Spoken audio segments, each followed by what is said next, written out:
What if the problem in your life right now is not that things have gotten harder, but that your mind has quietly forgotten how to struggle? Think about that for a moment. Not the year you were born, not your health, not your bank account, just this one question. When was the last time you did something difficult on purpose, not because life forced you, but because you chose it? If you cannot remember, my dear friend, you are not alone. Most of us have spent years arranging our lives so that we never have to feel that particular kind of discomfort again. We take the easier route, the softer conversation, the smaller risk, the familiar routine, and slowly, without ever noticing it, we become people who flinch at the first sign of difficulty. This is not a story about laziness. It is not a story about weakness either.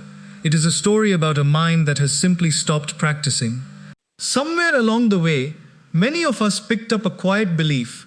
We began to think that strong people are simply born strong, that some people have natural discipline, natural courage, natural focus, while the rest of us are just doing our best with what we were given.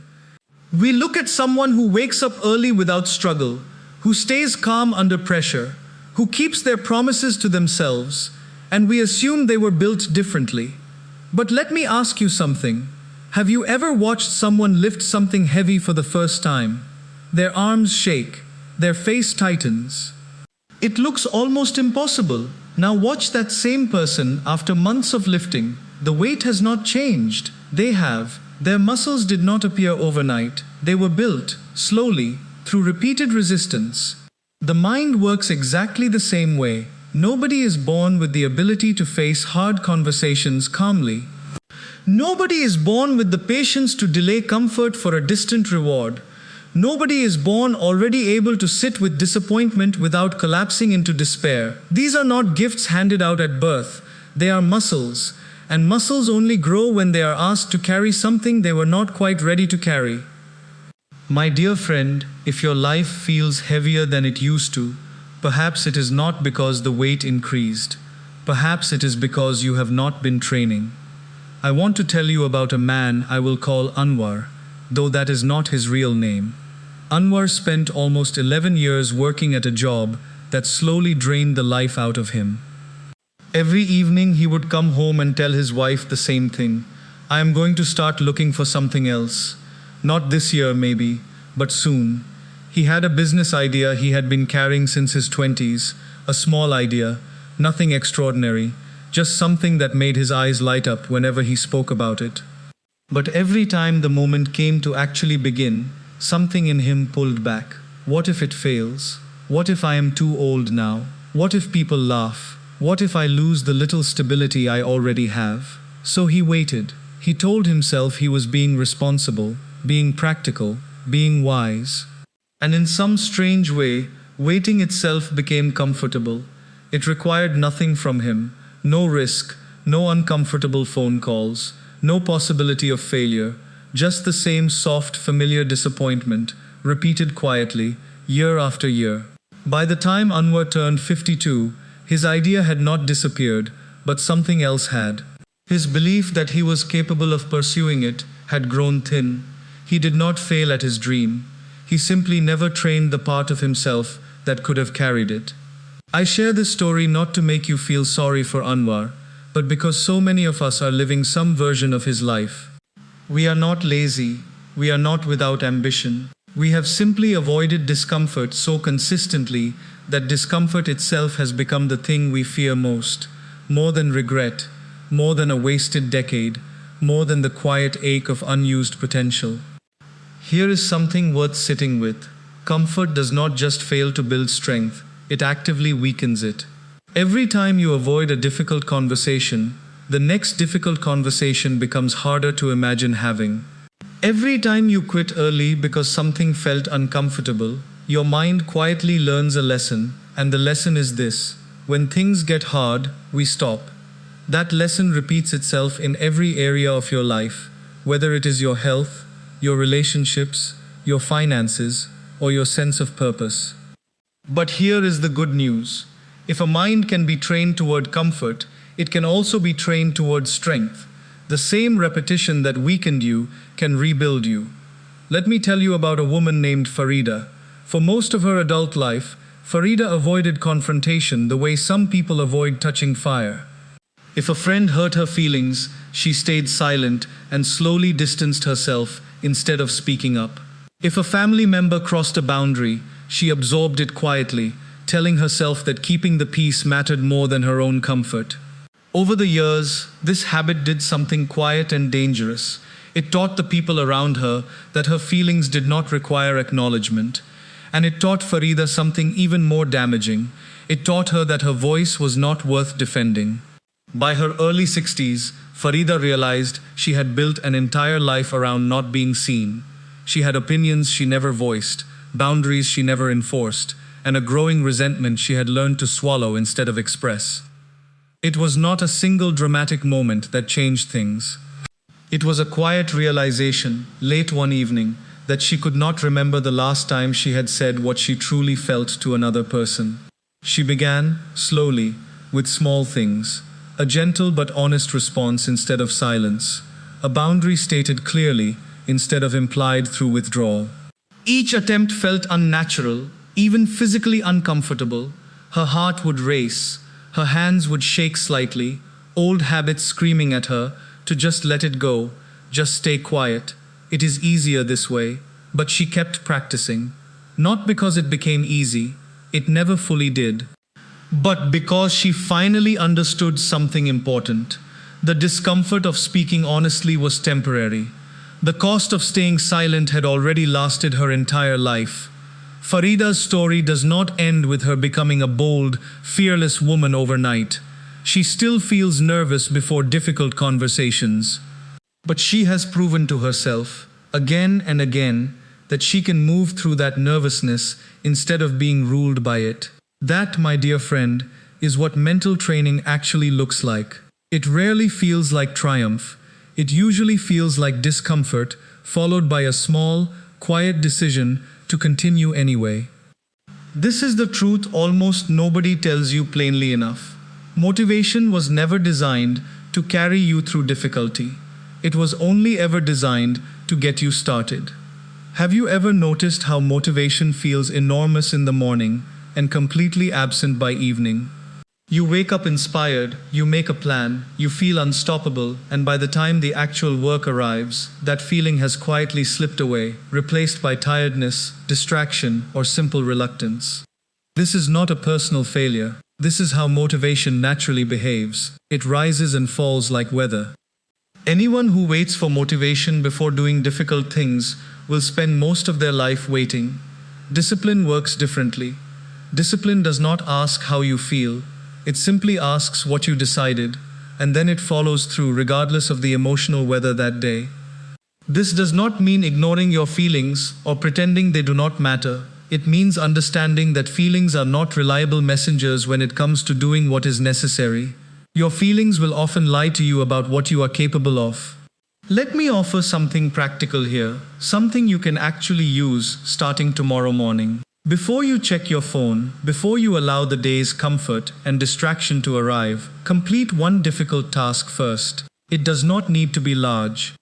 It could be a conversation you have been avoiding, a portion of work you have been postponing, or simply getting out of bed the moment your alarm rings, instead of negotiating with yourself for another 20 minutes. The specific task matters less than the pattern you are creating. You are teaching your mind, early in the day, that discomfort does not control your choices. You do.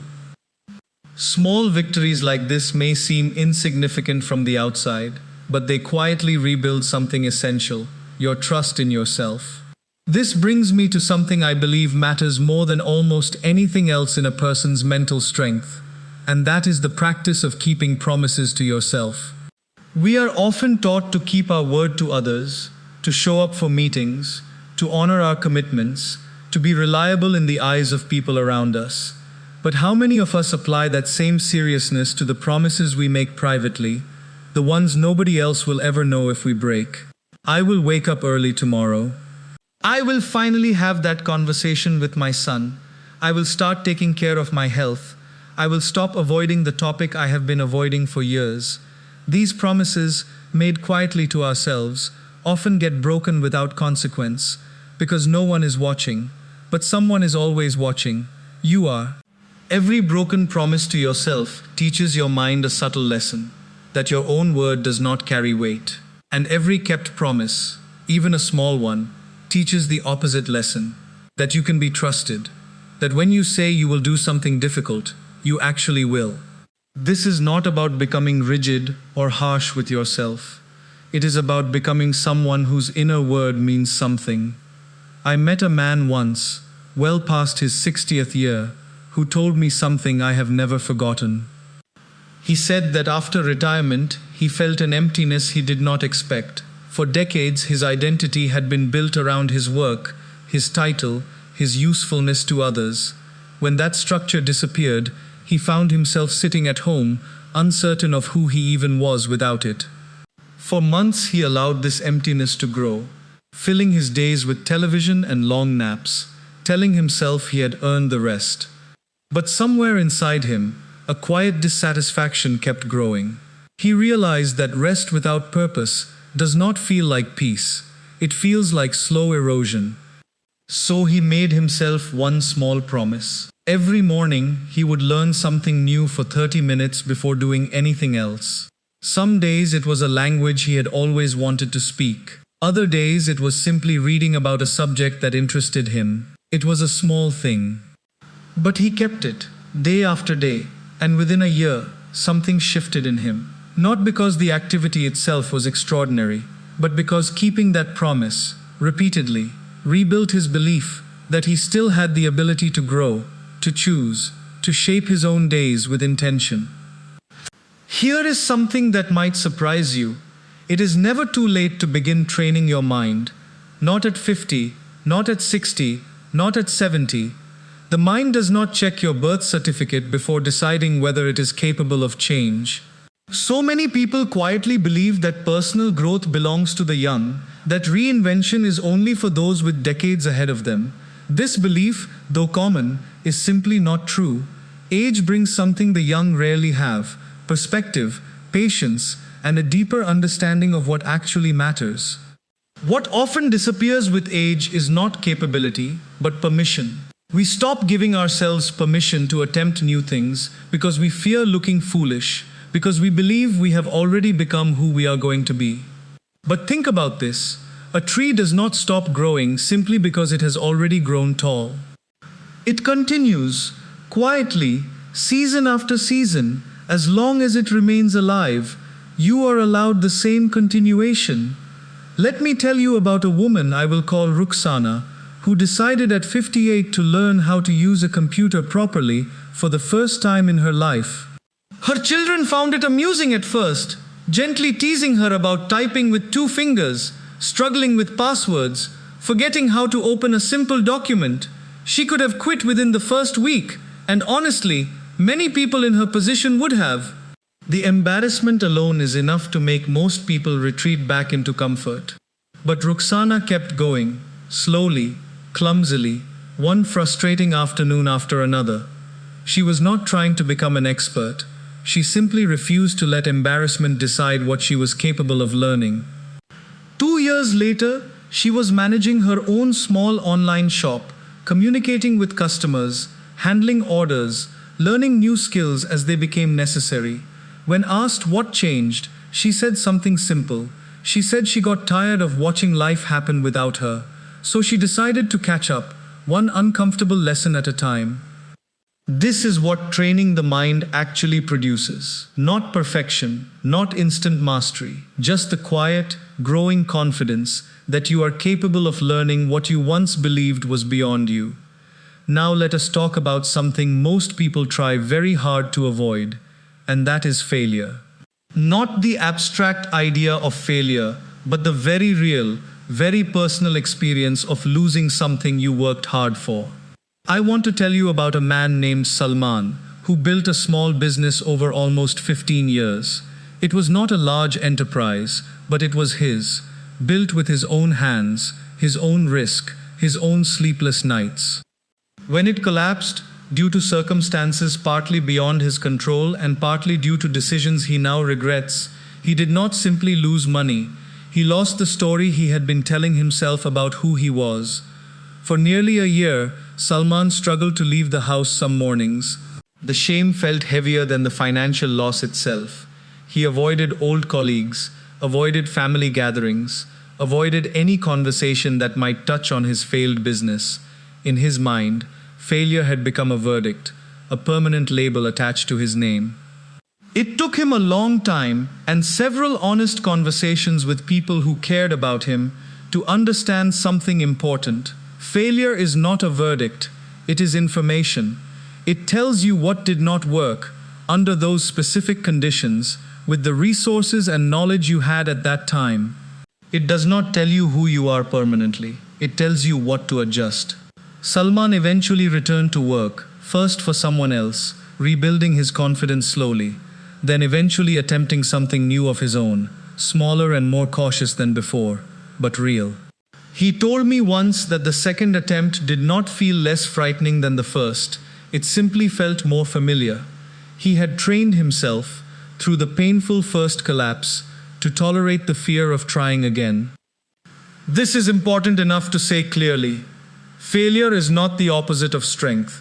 Failure, faced honestly and repeatedly, is often the very method by which strength is built. Think about how a small child learns to walk. They do not walk perfectly on the first attempt. They fall repeatedly, sometimes painfully, and yet nobody watching considers this failure. We call it learning. Somewhere between childhood and adulthood, we lost the ability to view our own stumbling the same way. We began treating every fall as proof of inadequacy rather than proof of effort. Perhaps this is one of the quiet tragedies of growing older. We become so afraid of falling that we stop attempting to walk toward anything new at all. Let me shift now to something equally important, and that is the discomfort of honest conversation. So many of us carry unspoken words for years, sometimes decades. A father who never told his son he was proud of him.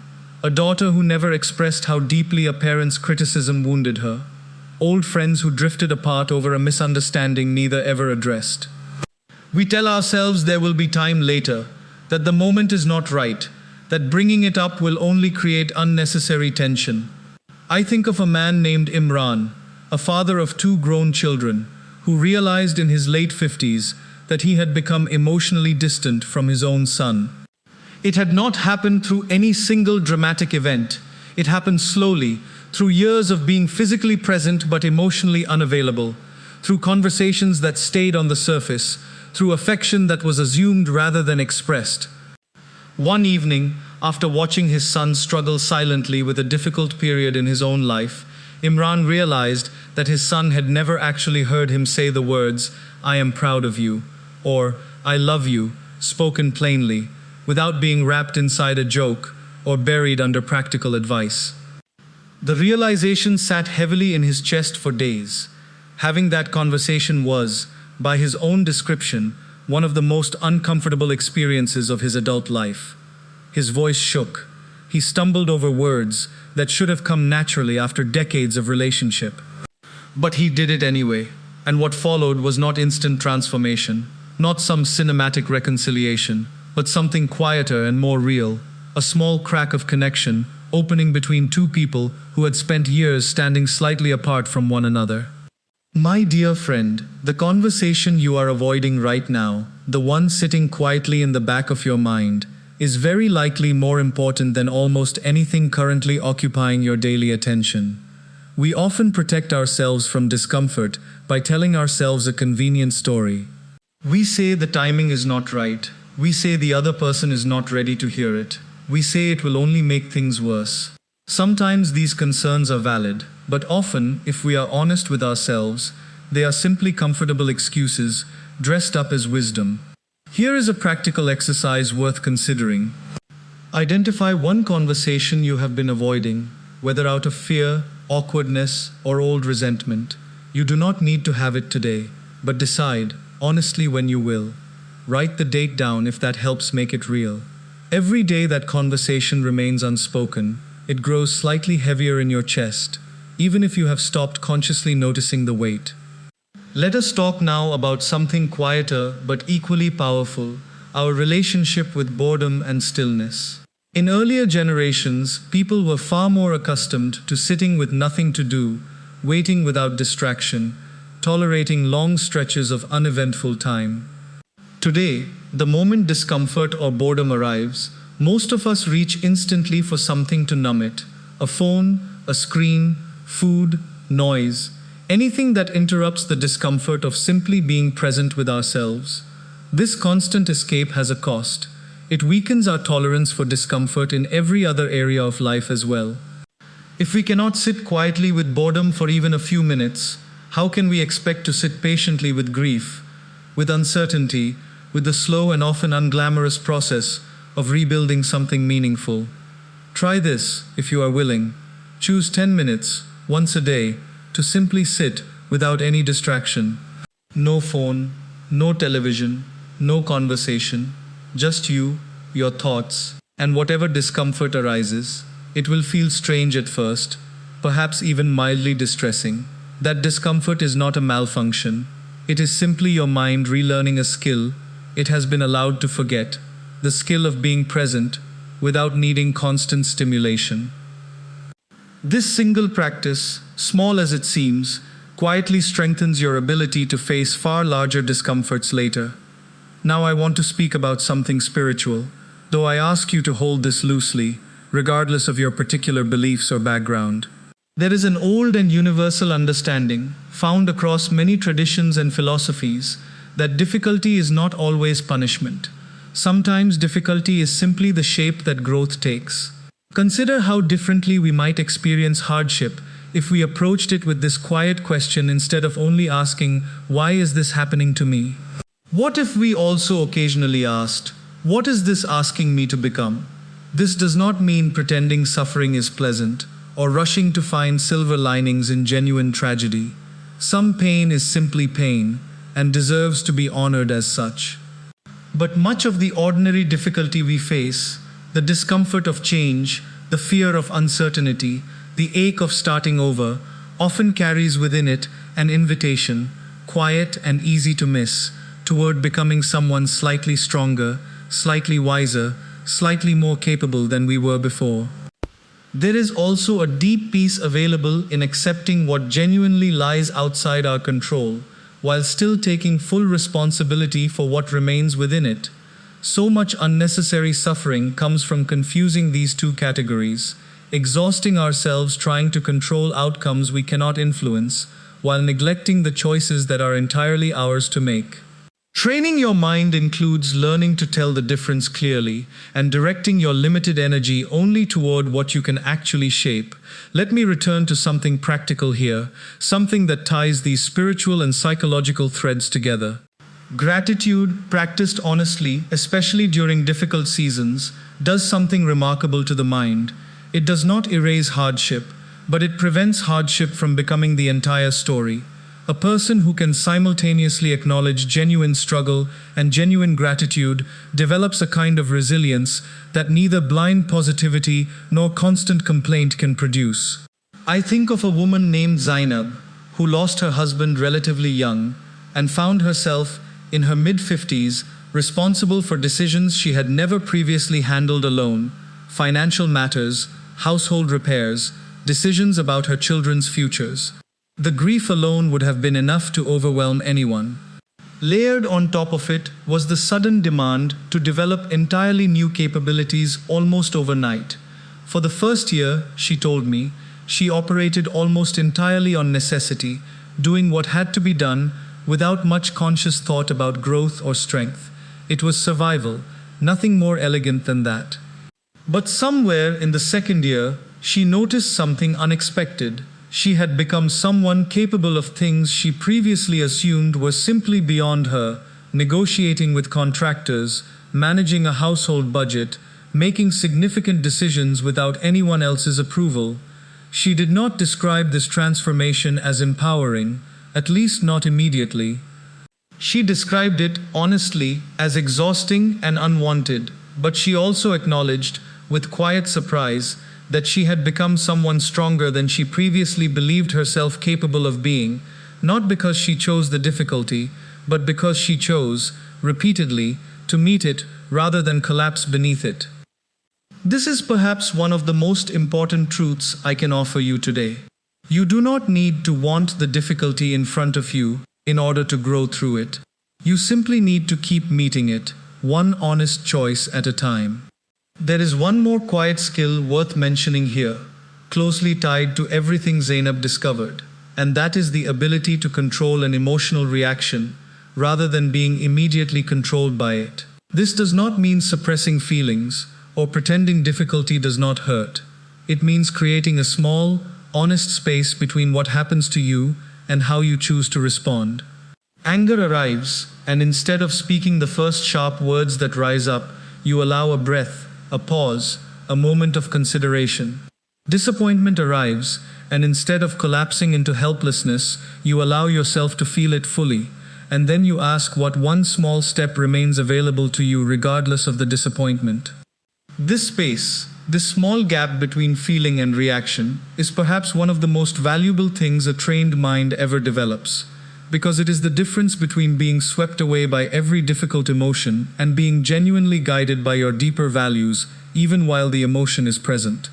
Let us speak plainly now about excuses, because I believe most of us are far more skilled at generating them than we would like to admit. I do not have time. I am too old to start something new. My circumstances are different from other people's circumstances. I have too many responsibilities. It worked for them, but it would not work for me. Some of these statements contain genuine truth. Circumstances genuinely differ. Responsibilities genuinely limit certain choices. But very often, beneath the surface of a reasonable-sounding excuse lies a simpler and less comfortable truth, that we are protecting ourselves from the risk of trying and failing. There is a particular kind of person who has spent years blaming circumstances for a life that never quite became what they hoped. I understand this pattern intimately, because most of us fall into it at some point. Blaming circumstances offers a strange comfort. If external forces are responsible for our stagnation, then we are relieved of the more frightening possibility that our own choices played a significant role. I knew a man who spent almost 2 decades blaming a difficult childhood, an unfair economy, and unsupportive relatives for his lack of progress. Every one of these factors contained real truth. His childhood had genuinely been difficult. The economy had genuinely worked against him in certain seasons. But somewhere around his mid-50s, in a moment of unusual honesty with himself, he admitted something that changed the direction of his remaining years. He admitted that even accounting for every unfair circumstance, there were specific choices, specific risks, specific difficult actions he had consistently avoided, not because they were impossible, but because they were uncomfortable. That admission was not comfortable to make. Nobody enjoys recognizing their own avoidance clearly, but it was also, strangely, liberating, because if circumstances alone had defined his life, he would have had no power to change anything moving forward. Once he acknowledged his own role, even partially, he regained something valuable: agency. Responsibility, taken honestly rather than defensively, is not a burden. It is the doorway back into your own power. I want to offer you something practical now, a way of thinking about daily challenges that I believe genuinely changes lives when practiced consistently. Instead of waiting for life to hand you difficulty, which it inevitably will regardless of your preparation, begin deliberately creating small, manageable challenges for yourself. Not extreme ones, not anything reckless, simply small, consistent invitations to discomfort. Take a cold shower occasionally, even when your body resists it. Walk instead of driving a short distance you would normally avoid on foot. Say no to something you would normally agree to out of habit, if saying no genuinely reflects your true preference. Finish a task completely before allowing yourself any reward, rather than scattering your attention across a dozen half-finished efforts. None of these individually will transform your life, but collectively, practiced consistently, they retrain your relationship with discomfort itself. Think of it this way. Every time you voluntarily choose a slightly harder path when an easier one was available, you are making a small deposit into a kind of inner account, an account of self-trust and resilience.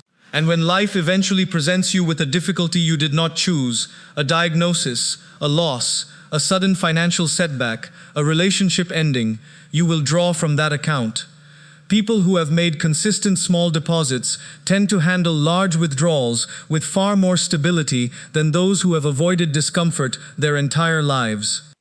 This is why I say hard things are not always punishments. Sometimes they are training. The difficult conversation you chose to have last month prepares you for the harder one you will need to have next year. The discomfort you tolerated while learning something new at 55 prepares you for the larger reinvention you may need at 65. Nothing you practice honestly is ever wasted. There is another muscle worth mentioning here, one closely related to everything we have discussed, and that is the ability to delay gratification. We live in a time that makes this particular muscle unusually difficult to train. Almost everything around us has been designed to reward us instantly. A video that entertains within seconds, a meal that arrives within minutes, a purchase that satisfies within moments. There is nothing inherently wrong with convenience. But when convenience becomes the only rhythm we know, our tolerance for waiting, for working steadily towards something that will not reward us for months or years, quietly erodes. I think of a man named Farouk, who at 46 decided he wanted to change his financial situation, not through some sudden windfall, but through the slow, unglamorous discipline of saving and investing consistently over time. In the beginning, this felt almost unbearably slow. He would set aside a modest amount each month, and for the first year, the results felt laughably small compared to the sacrifice involved. Friends around him spent freely, upgraded their belongings, enjoyed visible comfort in the present moment. Farouk, meanwhile, sat with an uncomfortable, invisible kind of patience. There were many moments he nearly abandoned the plan entirely. It seemed pointless. The reward felt too distant, too abstract, while the sacrifice felt immediate and constant. But he had made himself one quiet promise, the same kind of promise we discussed earlier, and he had decided that breaking it would cost him more than the discomfort of keeping it. So he continued, month after month, adjusting when necessary, but never abandoning the underlying commitment. Years later, Farouk did not become extraordinarily wealthy, and that was never really the point. What he gained was something quieter, and in many ways, more valuable. He gained the felt experience of proving to himself that he could commit to something difficult over a long stretch of time without needing constant, immediate reward. That capacity, once built, extended naturally into other areas of his life. He found himself more patient with his children's slow developmental struggles, more willing to invest in a difficult friendship rather than abandoning it at the first sign of tension, more capable of sitting through the unglamorous middle portion of any worthwhile pursuit, the portion that offers no applause, no visible progress, nothing but quiet, consistent effort.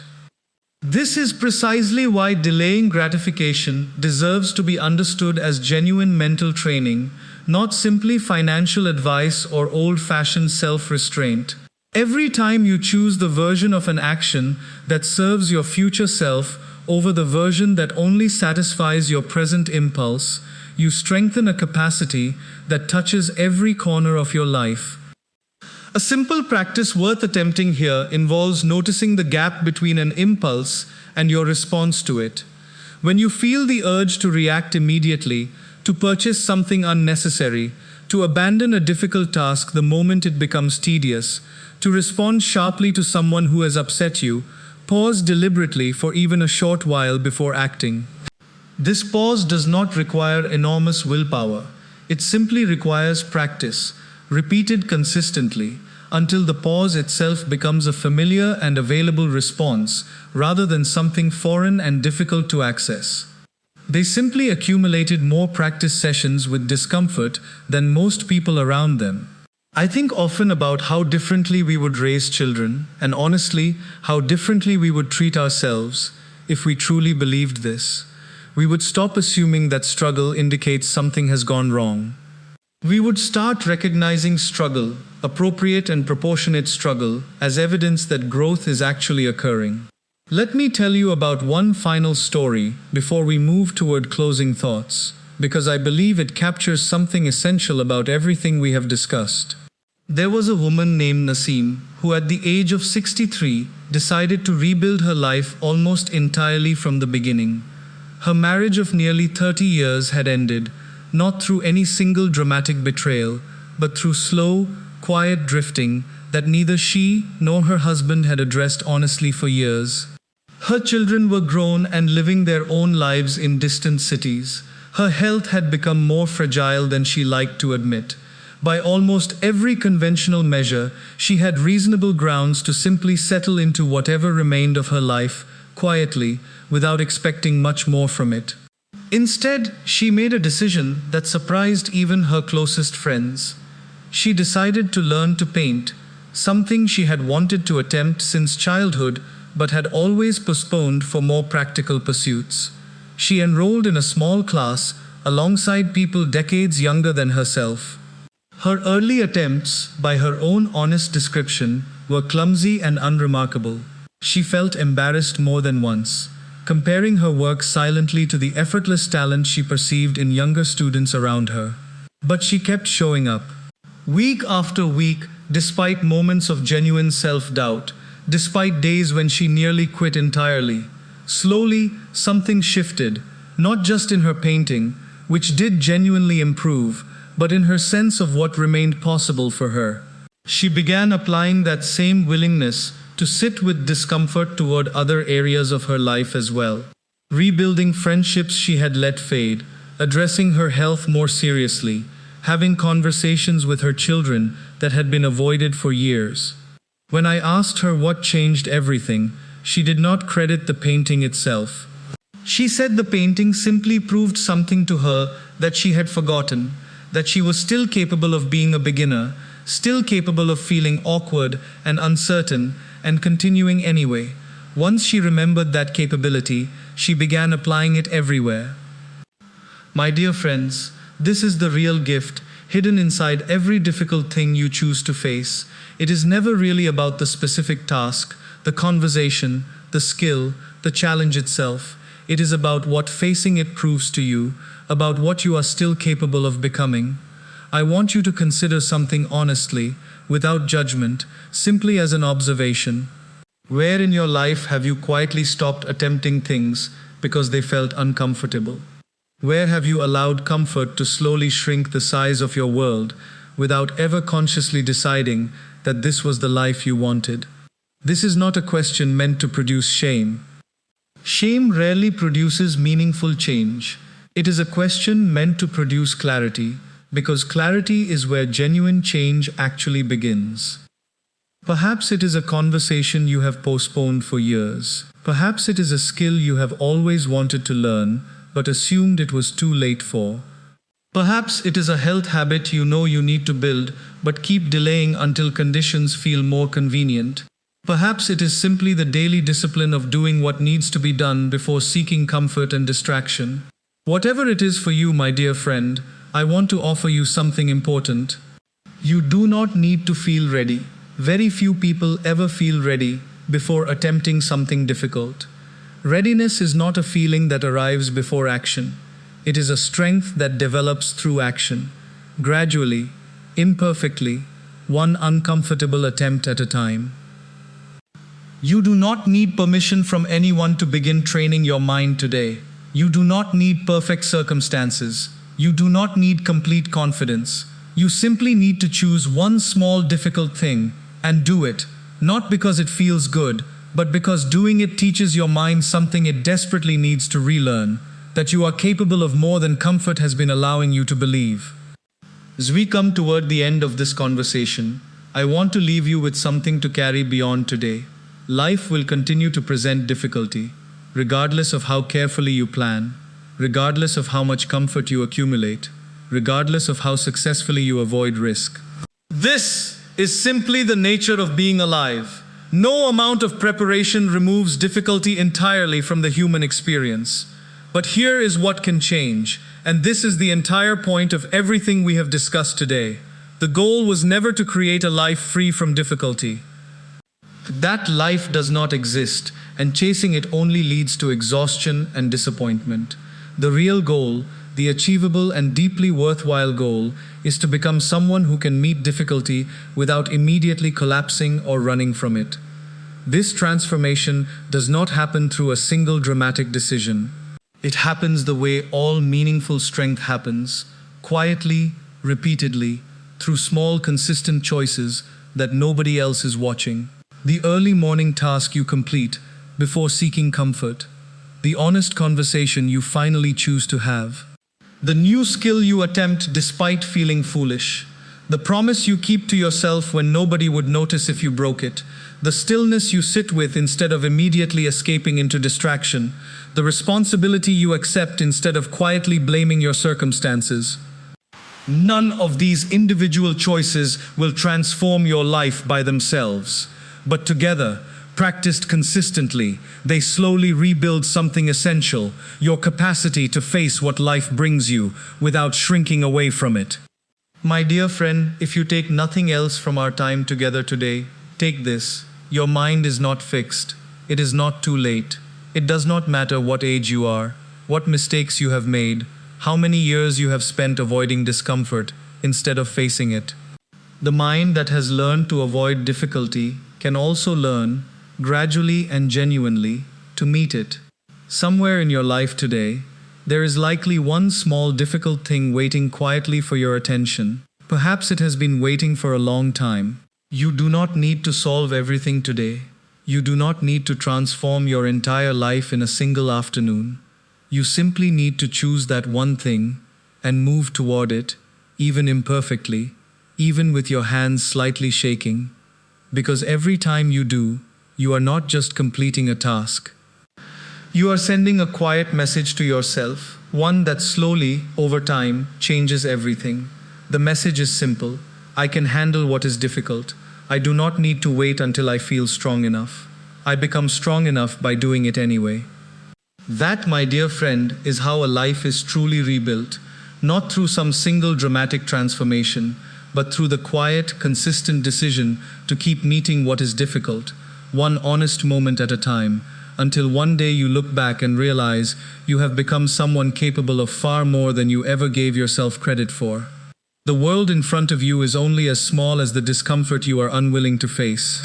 Choose today to make it larger. Not tomorrow, not once conditions feel easier, not once you feel ready, but today, quietly, imperfectly, in whatever small and honest way is available to you right now.